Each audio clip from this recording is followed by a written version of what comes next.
दूरी पे दुनिया का सबसे बड़ा आयोजन चल रहा है और उस महा आयोजन में भी जो सबसे महत्वपूर्ण दिन है, मौनी अमावस्या के स्नान का दिन, उसके लिए जुटान शुरू हो चुका है, या यूं कहिए कि महाजुटान शुरू हो चुका है।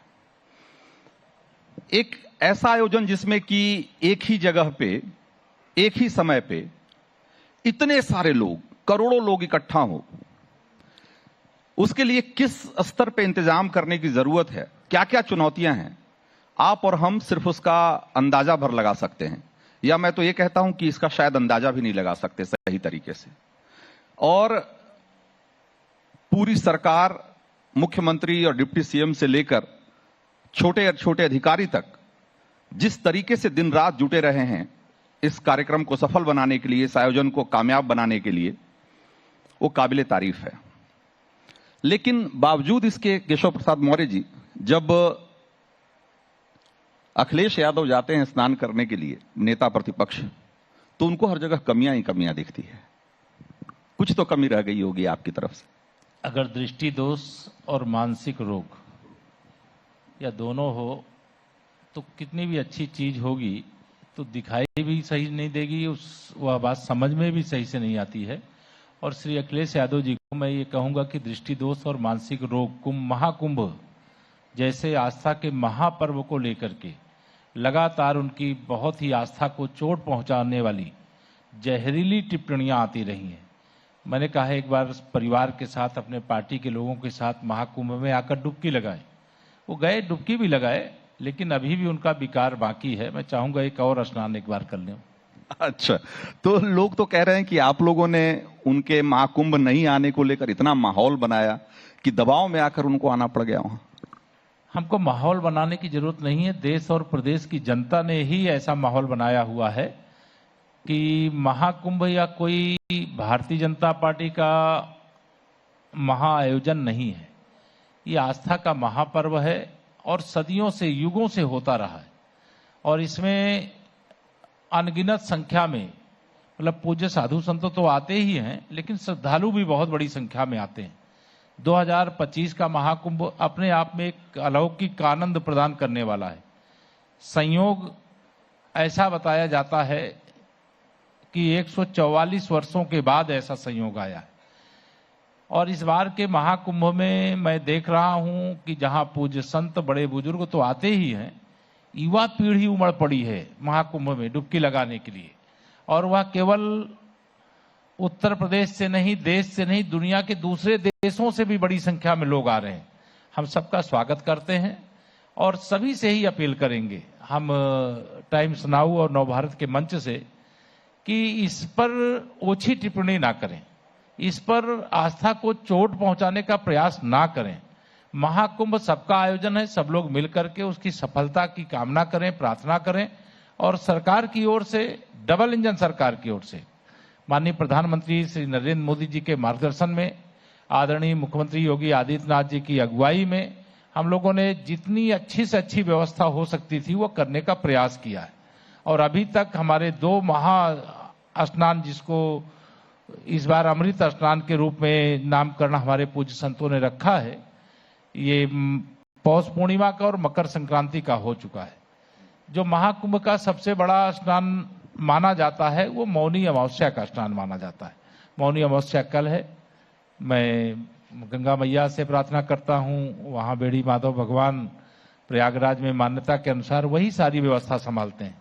उनसे प्रार्थना करता हूँ कि हमारा जो महास्नान का ये मौनी अमावस्या का पर्व है, ये सकुशल संपन्न हो। बिल्कुल, लेकिन जैसा कि आपने कहा कि अखिलेश यादव जी की जो दृष्टि है वो ठीक नहीं है, मैं एक चीज कहना चाहता हूं यहाँ कि अखिलेश यादव जी ये कहते हैं कि भाई धर्म तो व्यक्तिगत आस्था की चीज होती है, लेकिन बीजेपी जिस तरीके से ये पूरा आयोजन कर रही है या जिस तरीके से इसको पेश कर रही है, उसने पूरा राजनीतिक रंग दे दिया है। वो बहुत जलन महसूस कर रहे हैं कि जब वह मुख्यमंत्री थे 2013 में, जब महाकुंभ हुआ था, वह कोई व्यवस्था नहीं कर पाए। सारा महाकुंभ का आयोजन मोहम्मद आजम खां, उनके चचा जो थे, उनको सौंप करके और लखनऊ में सो रहे थे। मेहनत करना वो जानते नहीं। हमारी सरकार के मुखिया भी और हमारी सरकार के जो मंत्रिपरिषद के साथी लगातार महाकुंभ के आयोजन की सफलता के लिए प्रयास कर रहे हैं। ये जलन ठीक नहीं है, वो व्यवस्था नहीं कर पाए, उसके लिए उनको शर्मिंदा होना चाहिए, माफी मांगना चाहिए। हमने 2019 का अर्धकुंभ कराया है, शानदार ढंग से हुआ है, 24 करोड़ लोग आए थे, डुबकी लगाए थे। 2025 के महाकुंभ में 40 करोड़ से अधिक लोगों के आने की उम्मीद है, और जिस प्रकार से जन सैलाब उमड़ रहा है, हो सकता है हमारा आंकड़ा छोटा पड़ जाए। लेकिन आप कह रहे हैं कि आपने बहुत शानदार इंतजाम किया, लेकिन अखिलेश यादव जब भी कुंभ जाते हैं या कुंभ की चर्चा जब जब करते हैं, वो कहते हैं कि भाई आयोजन कैसे होता है वो तो 2013 के आयोजन से सीखना चाहिए, और आप लोग तो कम्युनल आयोजन कर रहे हैं। सेकुलर आयोजन तो आजम खान ने किया था। उनके कार्यकाल में शायद मैं उसको याद करना नहीं चाहता, 2025 का महाकुंभ का इतना बड़ा अनुष्ठान चल रहा है, आयोजन चल रहा है। उनके कार्यकाल में अव्यवस्था के कारण एक बड़ी दुर्घटना हुई थी, कई हमारे श्रद्धालु उसमें मारे भी गए थे। उसके लिए कभी क्षमा नहीं कर सकते हम, उसके लिए उनको क्षमा मांगनी चाहिए सार्वजनिक रूप से। 2013 की प्रशंसा करने के लिए उनके पास कोई अधिकार नहीं है। उन्होंने अव्यवस्था के कारण से जो दुर्घटना हुई थी, जो लापरवाही उनकी सरकार के समय हुई थी, वो अब मैं याद नहीं करना चाहता। मैं केवल इतना कहना चाहता हूं कि जब सरकार में बैठो तो तुष्टीकरण की राजनीति मत करो, जब सरकार में बैठो तो आस्था को चोट पहुंचाने का काम मत करो। विकास के नाम पर केवल घोटाला किया था उनकी सरकार के समय, मैं उस सब चर्चा नहीं करना चाहता। मैं केवल ये कहना चाहता हूं कि 2013 के महाकुंभ से बहुत बेहतरीन 2019 का अर्धकुंभ संपन्न हो चुका है, और उसमें भी ये डुबकी लगाने गए थे, भाजपा के डर के मारे जाते हैं। अच्छा, लेकिन अब आपने कहा अखिलेश यादव तो गए, लेकिन अभी भी बहुत सारे नेता हैं जो न राम मंदिर गए और न महाकुंभ आ रहे हैं। राहुल गांधी भी नहीं आए अभी तक। सबका स्वागत है, जो आना चाहते हैं। दूर बैठ करके बहुत टिप्पणी कर चुके हैं, अब आवें, आस्था की डुबकी लगावें। और यहाँ राजनीति करने का स्थान नहीं है, ये महाकुंभ है, और महाकुंभ में जो सैलाब उमड़ रहा है, अगर उसको देखेंगे तो उनको स्वयं समझ में आएगा। वो डर डर के आ रहे हैं डेली, चूंकि आप सब दिखा भी रहे हैं कि महाकुंभ में कोई रास्ता ऐसा नहीं जिस रास्ते में सैलाब नहीं उमड़ा है। एक तरह से श्रद्धालुओं का महासागर भी महाकुंभ क्षेत्र में है। बिल्कुल।